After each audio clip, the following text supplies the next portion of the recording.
Alright, so here we got our good friend Thomas Linders. You all know him from a few of our previous videos on wetlands.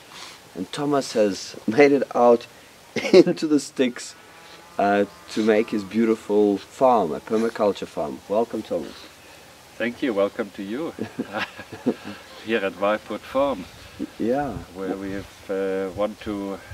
we are developing a best practice model for permaculture in this climate, in this area of the heart of South Africa, the Orange Free State. We've been here for 2 years. One of the first things that we did was do some of the water infrastructure. Which is very important, because without water you cannot go anywhere on a farm, because you don't have city water here, obviously. No.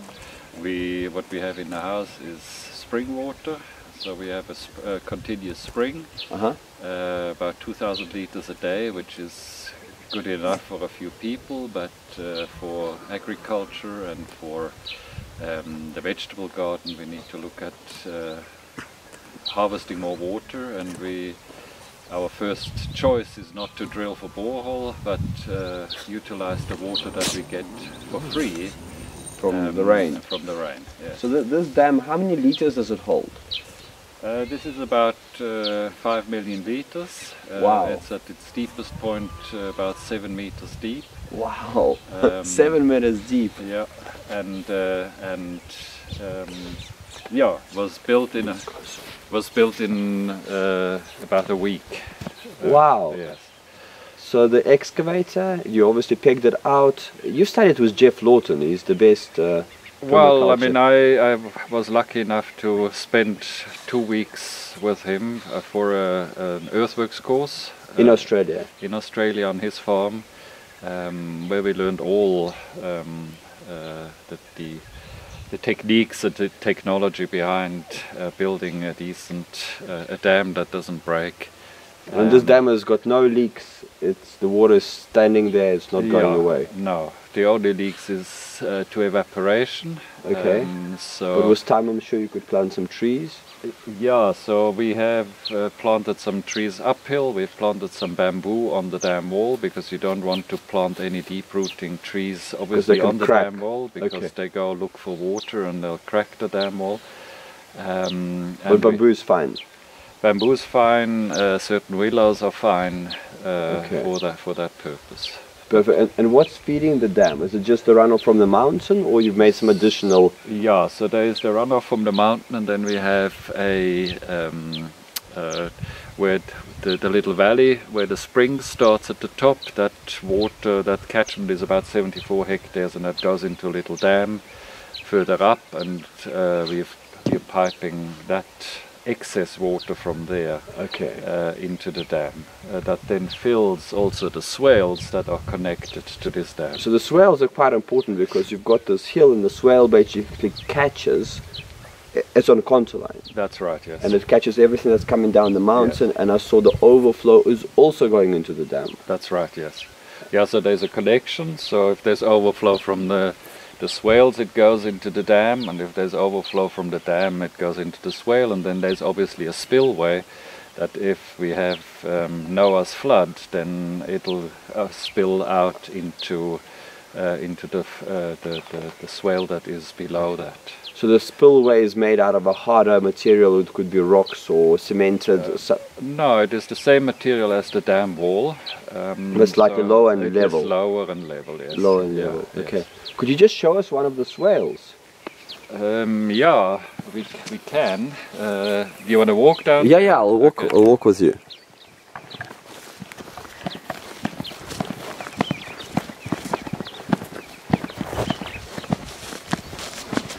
Oh, the light is so beautiful. Yeah. And I see you've put an electric wire. What is that, Thomas? Is that animals so they don't poop in your dam? No, this is the alleyway for the cows to go up the mountain. But also you don't allow cows to come and poop in your dam? No, the dams are not allowed in any of the water systems. They just they trample and they destroy. That's the problem now, that we have guests. Yes. Oh yeah. So you didn't put them here, they just came? No, they're ours. They are yours, okay. Just that they make a bloody noise. Yeah, maybe we go a little bit. So the fence is off right now, but I'm going to put it on shortly.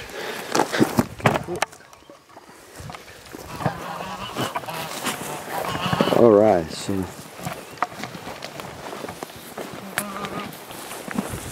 Yeah. This is perfect. Yeah.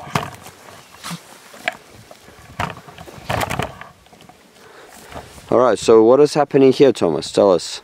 Well, so here we have the swale, which is basically a ditch on contour, and the excavated earth from the ditch put down on the valley side, which is the berm. That is covered with leguminous plants. Here it's different clovers and lucerne. And then we have planted acacia trees on the top of the berm. And they put nitrogen into the soil. Those are nitrogen fixers, and they will support the fruit trees that we have planted below. Okay, so all these little sticks are your markings of fruit trees? On the swale it's all the mainly acacias. There's a couple of fruit trees on there. Below are also support species that we call the leguminous trees. Okay. And in between is the fruit trees. And fruit trees and nut trees, yes. And the way that you do that is the reason that you do that is because you don't have to keep on feeding your fruit trees forever for the rest of your life, because the leguminous trees will. They'll support trees. Yeah, we have the luxury of having free nitrogen, so it's absolutely unnecessary to put any nitrogen onto lands if you do proper crop rotation and intercropping with leguminous plants. Okay. So this water has been collected from runoff, but now also overflow from the dam. I saw that. Yeah, I saw that. Don't worry about it. Don't worry about him, the little piggy. And when the water hits, it sits here, it feeds the swale, then I believe that lower down, everything starts lushing. So it slowly releases water just downhill. Yeah, so that's dependent on soils. Of course, we have a very heavy clay soil below. But yeah, eventually that the topsoil and the subsoil will be saturated. It's like a plume of water that is below, that gravitates down. It hits the impermeable layer and then travels along. Yes. And everything after, because it's quite green. Things are quite green. If you step out of your land, they're still brownish because they just rain. They go green, and so you have a resilient system that keeps water for months. That's right. And you told me that the water in the swales only disappears for 6 weeks of the year, although the rain stops for 6 months of the year. Yes, so that is the best scenario when we have proper good rains, and the valley feeds us still for a couple of months with runoff from the mountains. And because we have that runoff, that catchment area for that little valley is about 74 hectares. There's a lot of water that seeps into the mountain and then slowly gets released as well downhill, because the vegetation up there is quite good. And obviously the root systems hold the water for longer and release it slowly downhill. Okay, so this is a proper system, although it doesn't look like much. Within a few years, Thomas will be enjoying, and the community that's starting here will be enjoying a true Garden of Eden with fruits, nuts, and whatever grows in the area. Yes. So this is the groundwork that has to go in before anything else. Otherwise, you're running on sprinkler lines all day long. Yes. Yeah. And so once these tree lines, this forest, these food forests are established, we will then put crops in between those swales. Okay. Because that will be quite also water rich areas in between the yes. swales. Yeah, so we are improving the soil already now with leguminous plants and with plants that we've put in, like for example Jerusalem artichokes below here, where we then will have the pigs in to plow the soil for us. Oh wow! And then we'll put in grains and fodder crops for the animals as well. We have, I believe, we are probably the first ones in the country that have some seed for perennial wheat. Okay. Okay. So that we've just started to grow the seedling, the mother plants, basically, that we then will harvest seed and develop perennial grain systems, which is so we don't have to plow and plant every year. And Thomas, what support can people provide? What financial support? What hand skills are you requiring to get this farm off the ground? Yes, so we do want to purchase the land. At the moment we have a long-term lease with the owner. We are an NPO, a non-profit organization, a registered non-profit company. So we do rely on donations, we do fundraising drives, we do crowdfunding initiatives, we have... so on your website people can come and help yes, the so project. we have what is your website? Quite an active Facebook page which is called Waiport Diaries. Waiport Diaries. And, okay, I'll post it on. Yes, and our website is also waiport.co.za. And how do you spell it? Just as a... WAAIPOORT. Waiport. Okay. Yeah. .co.za. Yes. So people can come and donate there, and volunteers. Are you looking volunteers? Yes. So we also part of the WOOFER program, willing workers or worldwide workers on organic farms. Great. And we've had lots of wonderful volunteers from all over the world to come for as short as 2 weeks to a couple of months. And we'll be running a few workshops, I believe, in the future, building the sandbag structures that future volunteers will be living in. Yeah. Will be living in. Yeah. So we'll be running a Cal Earth Super Adobe workshops and other dome homes, and I'm sure other natural architecture. Yes. Thank you, Thomas. Thanks for sharing, and wish you all the best. Yeah, same to you. Great. Cheers. Well done, just off the cuff. So that's your overflow, that's your dam flowing from back into the swale. Yes.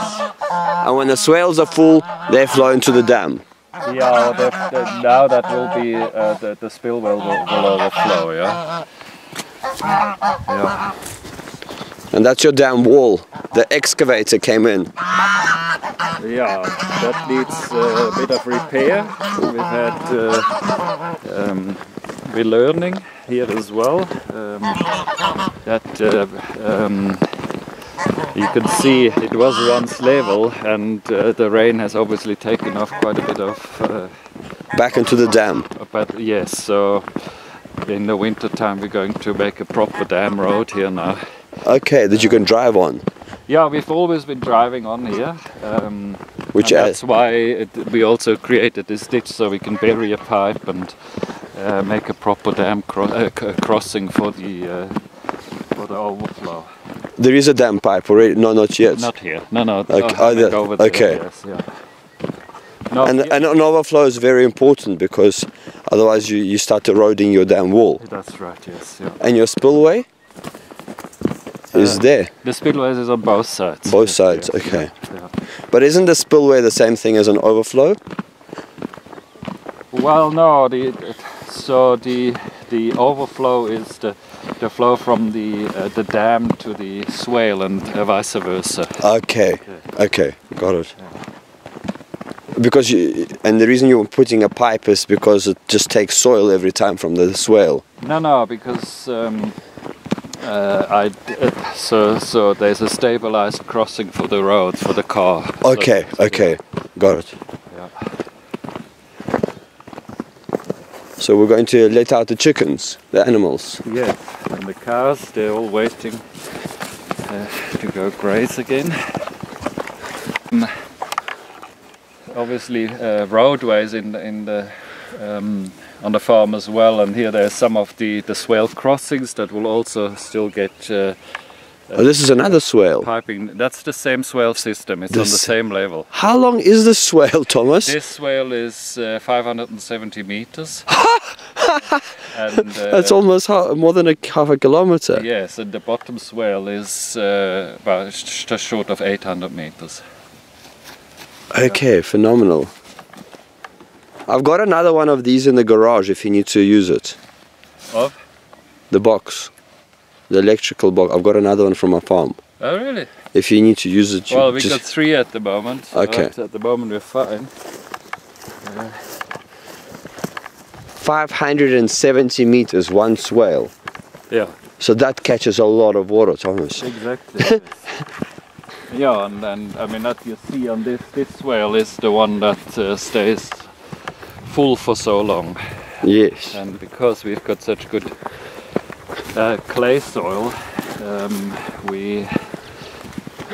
there is very little that seeps out into the deep ground. And because the swale berm is not compacted, it obviously seeps into that. It's by capillary action. It sucks it up. Sucks it all so up. and throughout the year it's moist.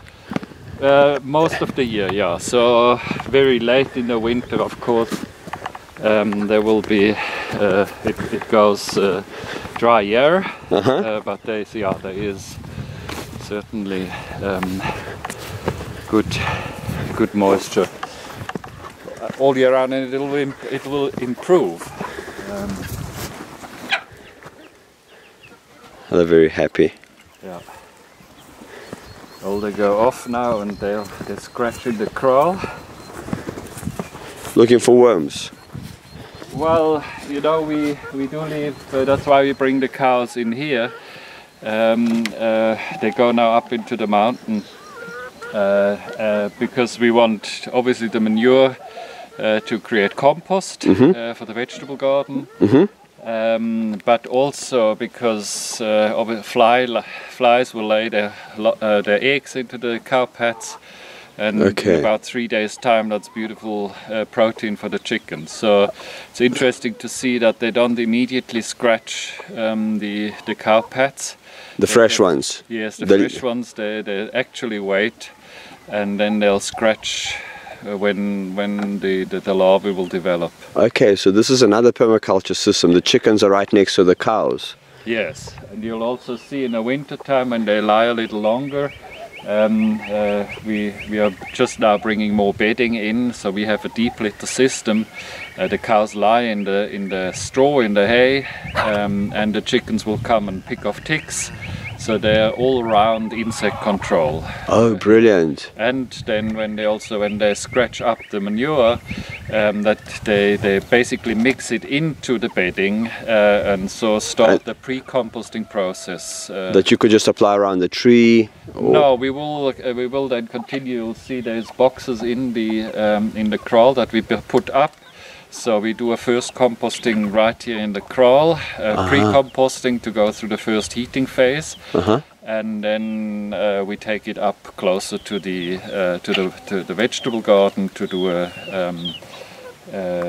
secondary composting process. Yeah. Okay, great. Thank you, Thomas. Yeah. And the soil is black. I mean, this is good stuff here. Yeah, but this is, I guess, the cows have been. This is an ancient kraal, an old kraal that's already here on the title deeds of 1912 or something. So wow. There have been animals in here for a long time. Okay. Oh, the gates are. Would you mind going closing the gate?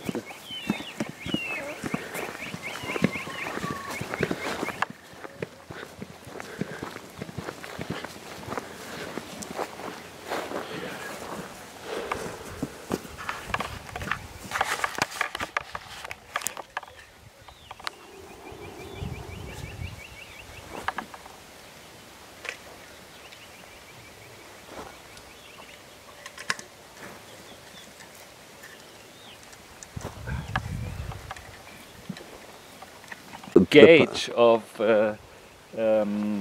how the sun moves during the year, you know. Okay. At solstice,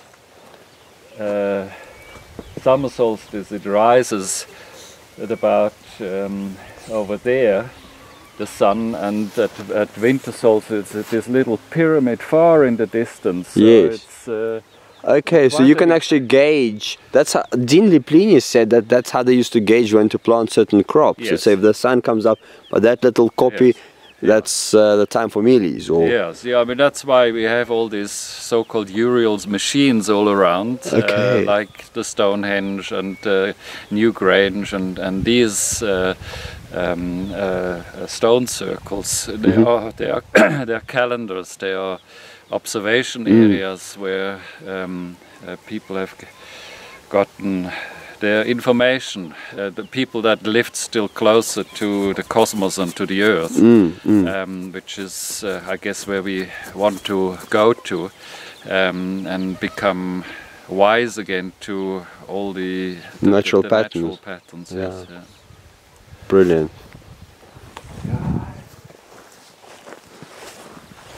Land. So Tom's just speaking about the cows. Why they're important. They improve the grassland. Well, yeah, you know, grasslands needs grazers. So where before we had these massive herds of antelope going through Africa, due to human pressure, they are not there anymore. Cows play a very important part in actually improving grasslands again. Grasslands degrade if they are not being grazed by grazers. That's why the farmers are burning them. Which is a bad practice. Naturally, you know, there's like a 15-year cycle of burning. There's various reasons why farmers burn land. Very often it is just to get a very early flush of green, which actually very often exhausts the grass and starts if that is done too often. Because they're burning every year, everywhere. They're burning every year. So that's why it is better to have grazing animals in, and cows are, you could say, the ultimate. Yes, we have a number of animals. So horses and cows work very well together. Like in nature, you would find the gnu, the wildebeest, and the zebra very much together because they have different grazing patterns. The horses more with their front teeth, and they also eat more rough grasses that will take more work for the cows to digest because they're more ligneous now. There's more cellulose. The horses go for that. So they very much help in grazing or in improving the grassland with their grazing patterns. And of course the manure is just phenomenal.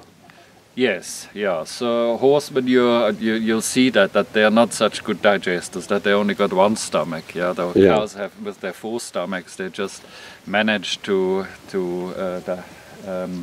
digest every little bit in there, and what they pass through is very important for a farming organism.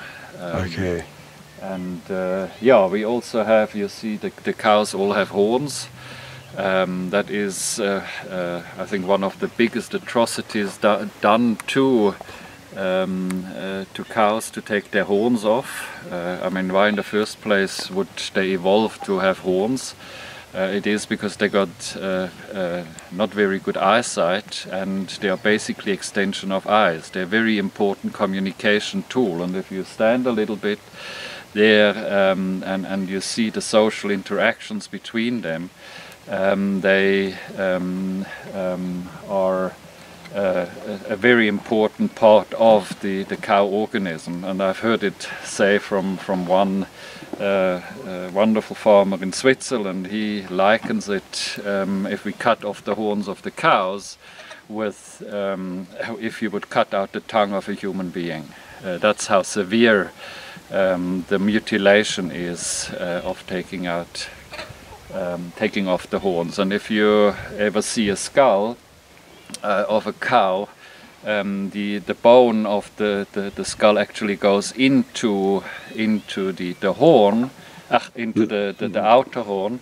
and if you cut that, you'll see that the sinuses go all the way up into the horns. So you are again cutting a very important part of a cow's organism when you cut off the horns. So we need to, before we do drastic things, we need to try and engage with nature and see why it's there in the first place. Do some research and... Yeah, absolutely. There is very little in nature that's superfluous. Nature's had,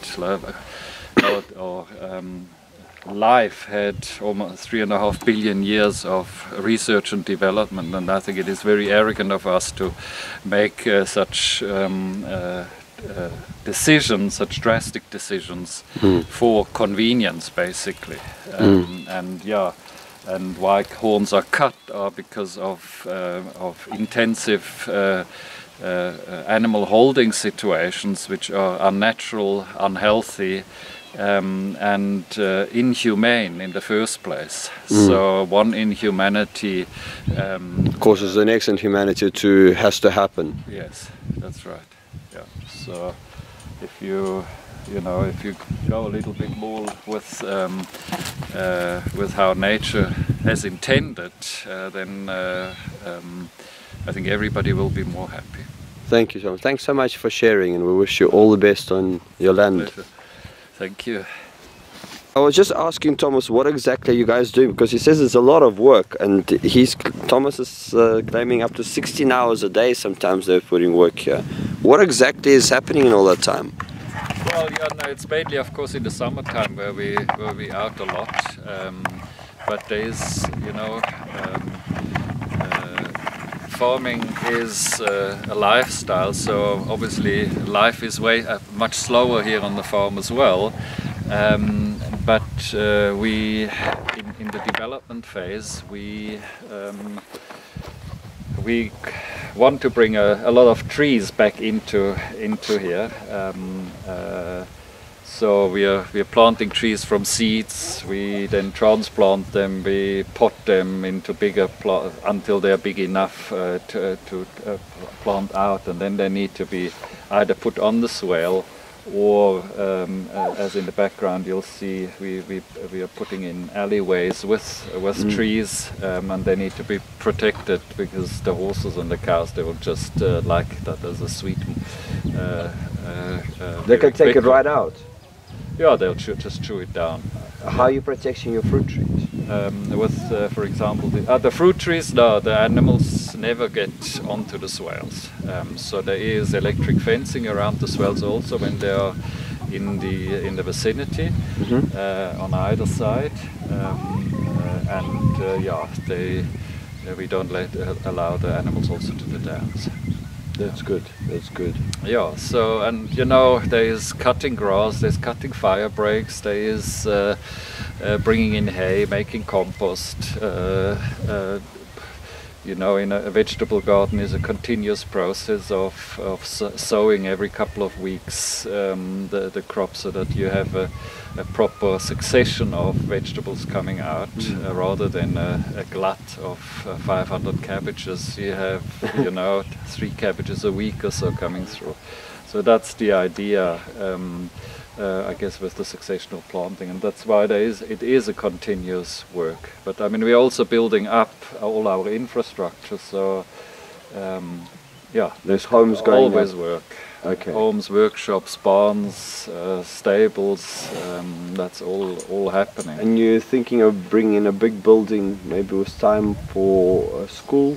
Yes, we do have plans for a conference center type hall where we can teach. We had already groups from the local township here to do a grassroots permaculture course. We want to do a building course. We want to do animal husbandry.